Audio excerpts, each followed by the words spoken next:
Hi everyone! Today I wanted to do a video that I've been wanting to do for a very long time, probably since I even thought about doing YouTube at all, and that is the video to start my series all about crystals. Crystals have been so important to me for my entire life, honestly, and a huge part of my life, as weird as that might sound to some people. And I've wanted to teach classes about them or do workshops or things like that, but I always have this thing where I feel like I don't know enough. Like I tend to put things off and I wait and I wait, and I think that maybe, you know, videos like this have already been done before, or all the research has been done before about crystals or magical things or nature, and I get into this rut where I don't think that my opinion matters or my thoughts about it matter in this weird way, or I know that they matter to me, but I don't know if anyone would be interested in hearing about them.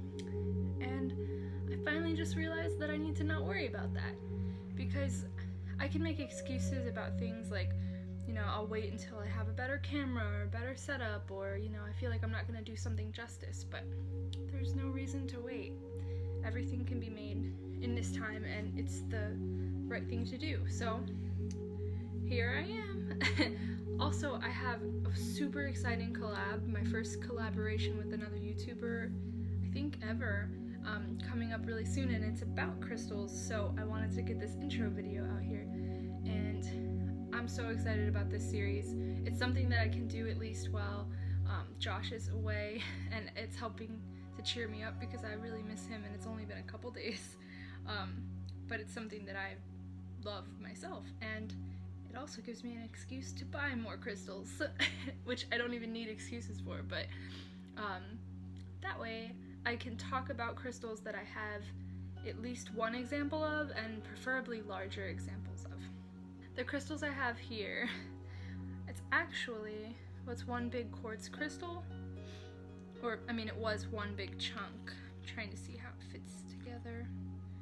Okay, now that just took me like, I don't even know, like legit 15 minutes to try to put these two back together.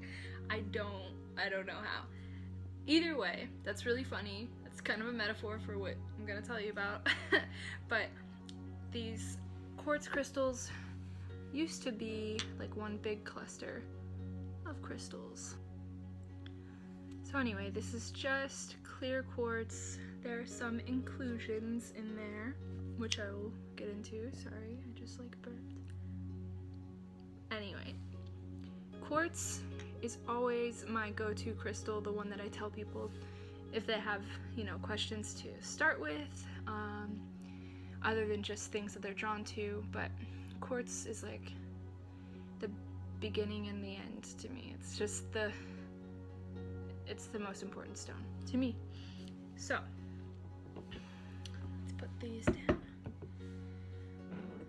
So now I can talk to you about crystals and how they are related to my life and everything like that. I'm coming from a place of opinion rather than research. It's just what I prefer. I'm not a logical person. I'm a feeler. I'm always using my heart more than my mind, I think. Oops, which I love, so I'm just a romantic. Anyway, and I think that's how this crystal series will be a little bit different from other people's, because it's just what I think and what I love. So, crystals to me, don't mind me if I hold them. Crystals to me are earthly magic. They're naturally formed gifts from nature, and they have their own energy, which I think is incredible. And that's also how sometimes people can make the huge mistake of thinking that crystals will work better than medicine for like actual physical or health problems. I don't think that they are a substitute. They're more of an addition, if that makes sense. So, you know, I think if you actually need help from a doctor or medicine or things like that, then use that. But crystals can be a great help just on top of those things. They're not, you know, gonna help you with your heart attack or something like that, but they can help calm you down. There's a lot to that, so we'll get into that. I was born in Arkansas. My parents lived there. They were hippies they lived all over the place before me, but you know, when I was born, that's where they were settled. And Arkansas has a huge mining, I don't know if it's like industry or either way, there are so many quartz crystals found there naturally. So that's why a lot of times if you see clear quartz or smoky quartz, it might say that it's from Arkansas. And so when I was a little baby, my dad and my mom also, they would mine in like the clay and everything and the rock and find quartz crystals. And I have memories of him bringing them home, and my mom has made jewelry out of them. She was so incredible with like wire wrapping and even beading and then wrapping those into necklaces.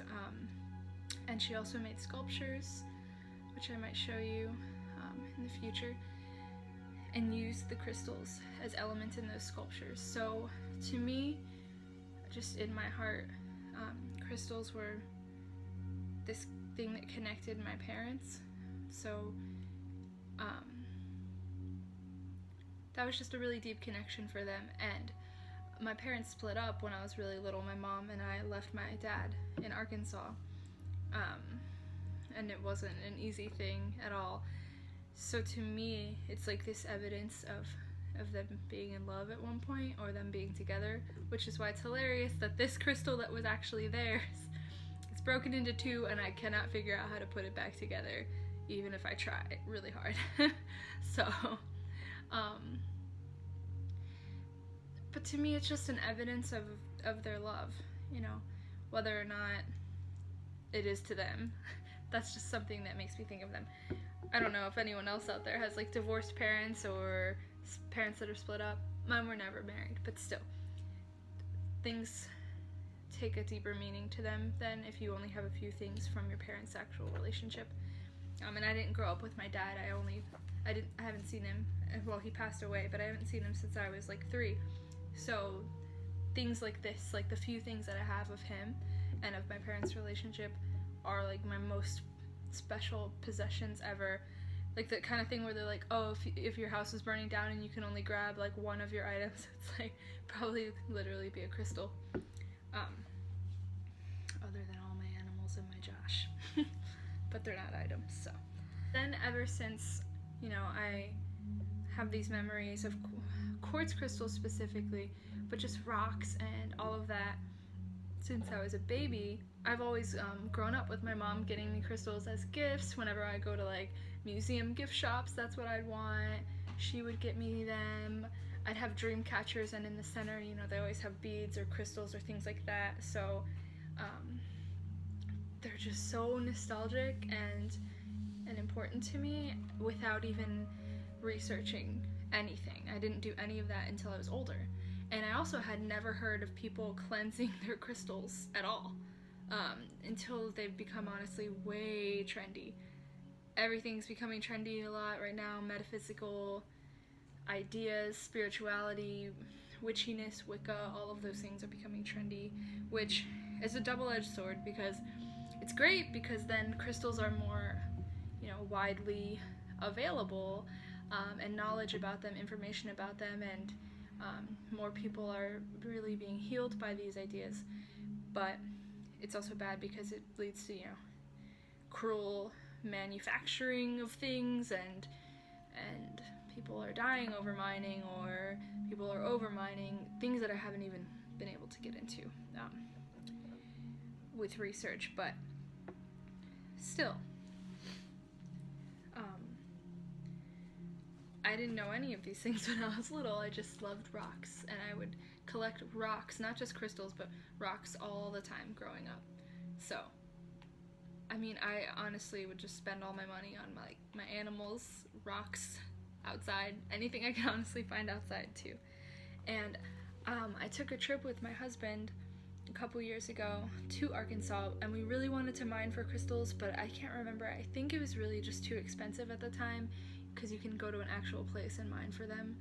And I really wish that my mom could have been there with us so that she could just show us a place to mine that was like off in the woods or something, and try to find them. But maybe someday, I hope so.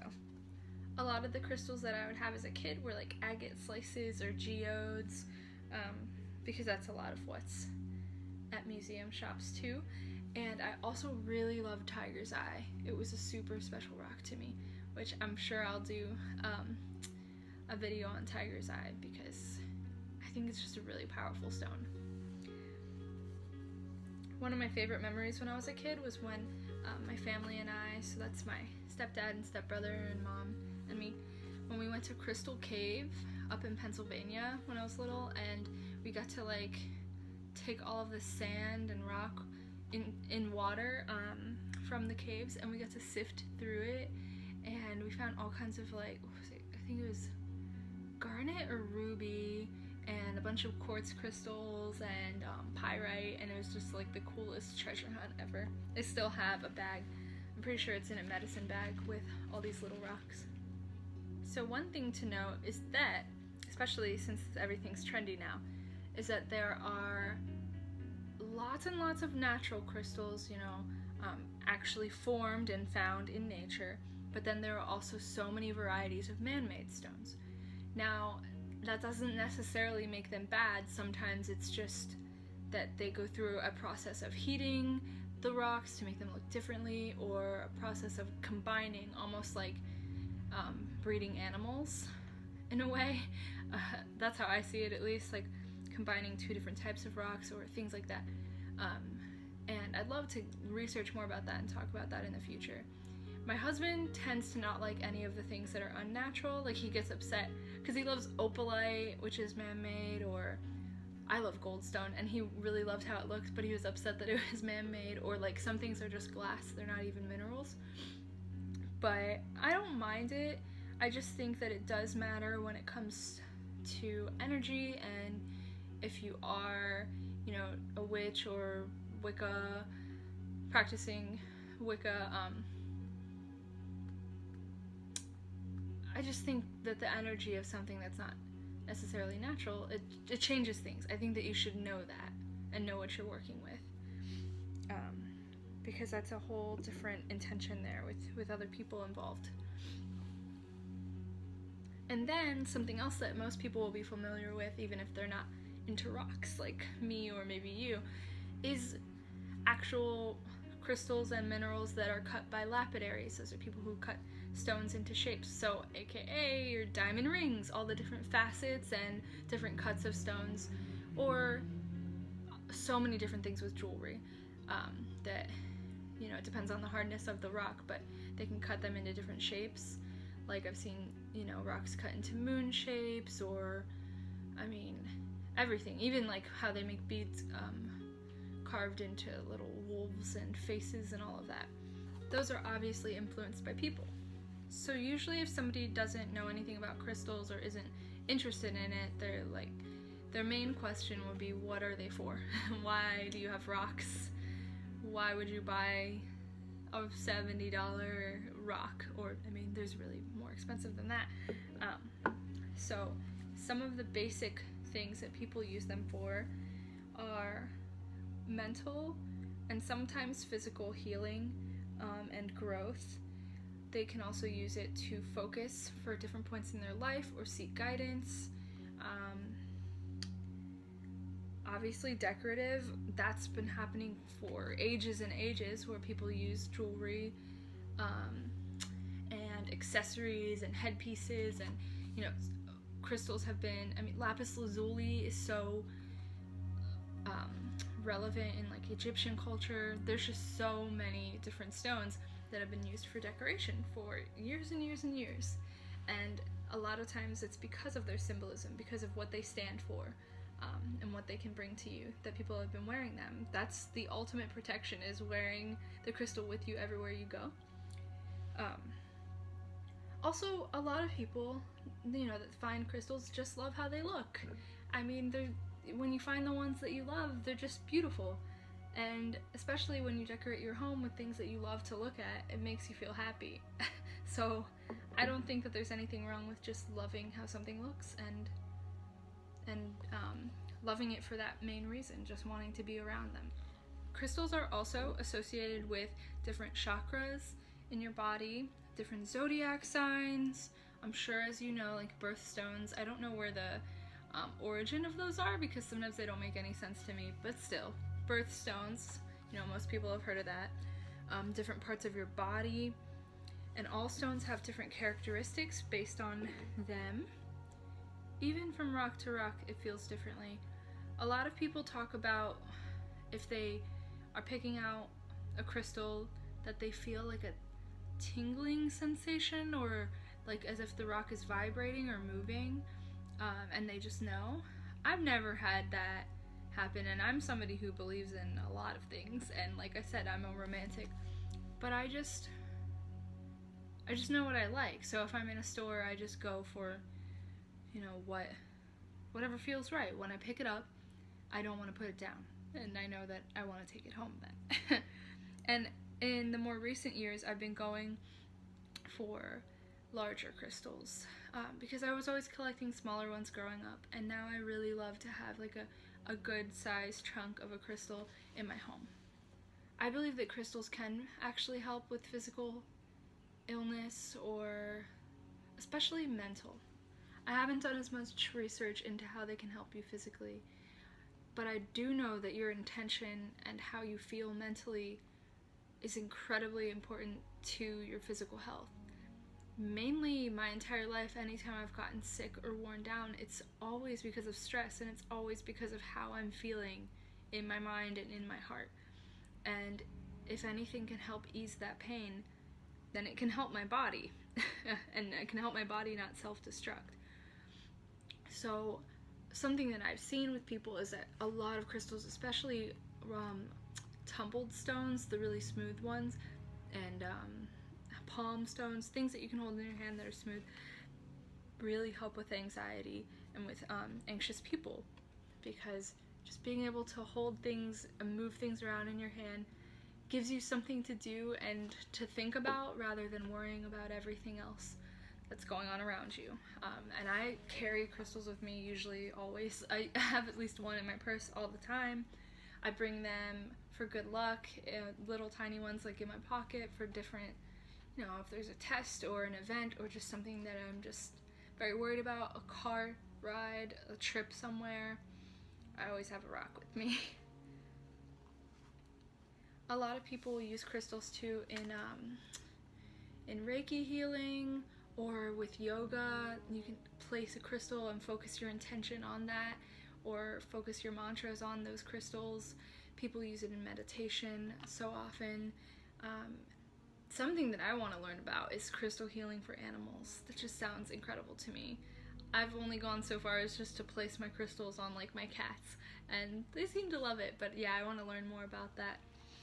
It's something I'd love to talk about with you guys. So as for me, the way that I use crystals is mainly in my home. Obviously now that I'm older. When I was younger, it would just be in my bedroom, but I would always have, before I ever learned anything truly about being a witch or about magic, or, you know, researched into these ideas, I always pretty much had an altar on my nightstand growing up. Even though when I was little it might have been like the Virgin Mary and Jesus, but I've always had crystals. I would have my quartz crystals, the sculptures that my mom made. I had like my most important items right beside me when I was sleeping. And honestly, crystals bring so much protection to you and so much ease to like my mind and my heart. You could probably see on my channel I have a video where I did a quartz protection spell, and I have quartz crystal placed on all four corners of my home. This is the first time I've ever had a house, inside and outside, and it was such a powerful thing for me, and just that energy really helps me feel better being in this space. That's why I love having bigger crystals around too, so I can actually really see them. But I have a cauldron filled with just tumbled stones that's from our wedding, and then I have little rocks everywhere. I have to be careful because I have cats, so I cat-proof my home in a way that they can't, you know, knock things over, but they're pretty good about them. A lot of times I also give crystals to my friends as gifts, especially rose quartz. I didn't used to like pink at all when I was little, and I was really missing out because rose quartz is like one of my absolute favorite stones now, for myself and for people that I love or people that I want to help love themselves.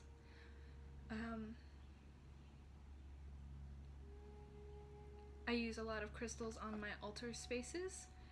I have more than one. I used to, like when I was learning about it, I just had one big space, but it wasn't working out. I love creating little spaces in my home that are just calming to look at, make me feel safe, make me feel happy, and those are my decorations. I don't really like house decor. I just love rocks. I love bringing the outside in, because if I could live outside, I probably would, but it's a little tough with bugs.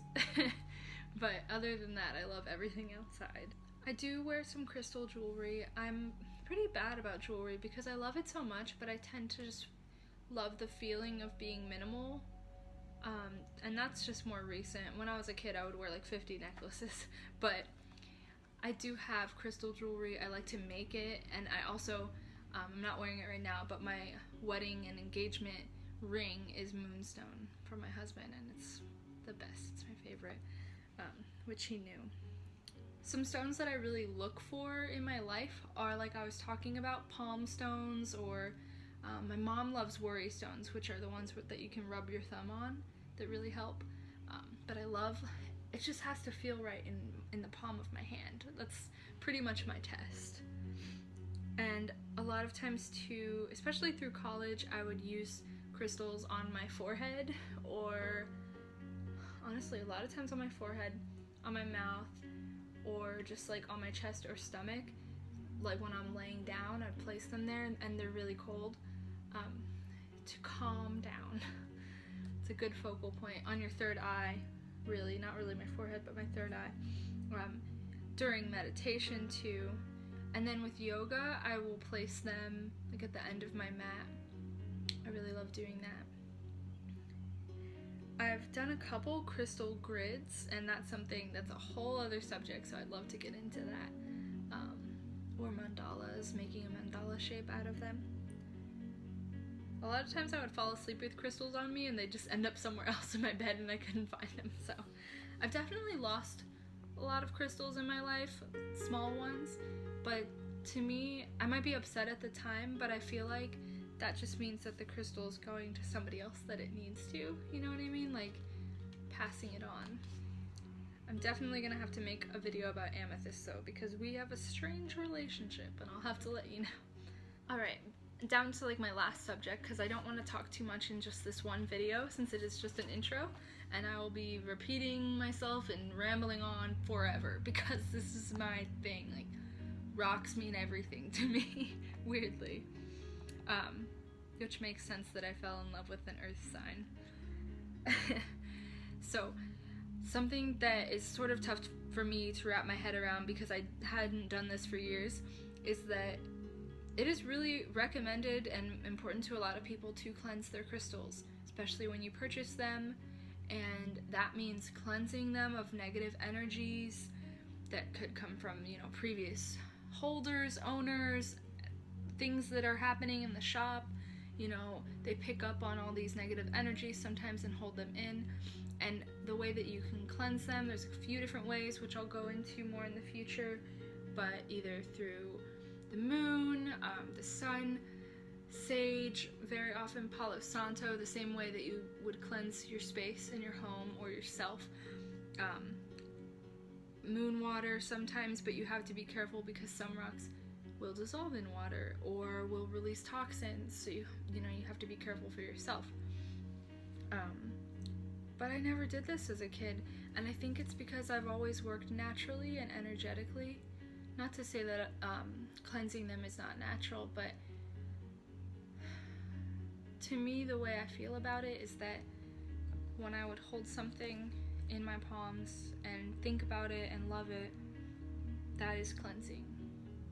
That just makes sense to me, but maybe I'm wrong. It's up to you. You know, it never hurts to run some sage over your whole space, everything that's around you, or Palo Santo, depending on what you prefer, what you like the smell of. But you know, that's for you to figure out on your own if you love crystals. And then the last thing that I'll say is talking about where to find them, which might not be hard for you because, like I said, it's way easier than when I was like a kid. Just everywhere. The main thing to be careful of is just fakes. There are a lot of fake crystals. There are a lot of just glass or resin molds that aren't even real. You can tell a lot of times if they're too light or too soft. There's a lot of different tests that I don't even know all about. So sometimes if things are too cheap or too good to be true, it's because they are. But the best place that I find crystals that I love, other than online, I don't like to order them too much because I like to touch them before and know how I feel, but it's witchy shops. Anytime that I go to like more of a jewelry shop or a high-end shop, things are too expensive and priced way higher than they're worth just because they are trendy and there's a high demand for them now, you know, instead of just actually pricing them correctly. So I tend to go to witchy shops, or obviously there's like gem shows and rock shows and things like that where you can get things for cheap. Colorado was a beautiful place for me to buy rocks at. There were so many sales, and it makes sense because that's where my dad was born, and I'm pretty sure where he passed away too. So I get my love of crystals from him. I'm pretty sure my mom loves them too, but I think that's one of those things I inherited from my dad, so I'll take it. So anyway, everyone, this is my crystal video, my first one. I feel like there are a million trillion more things that I could tell you just because I love them so very much, but I didn't want to wait forever to talk about them because I've already waited all these years. So let me know your favorite crystal. Let me know if you even like them, if you even care, and let me know, you know, if you have any questions about it. I'd love to know what kind of things you guys are wondering about so that I can make videos about them. And if you tell me your favorite crystals, I can make a video featuring that one. Hopefully, if I have it, or I'll go get it. Alright guys, so look forward to Coral talking about crystals for a million trillion years from now.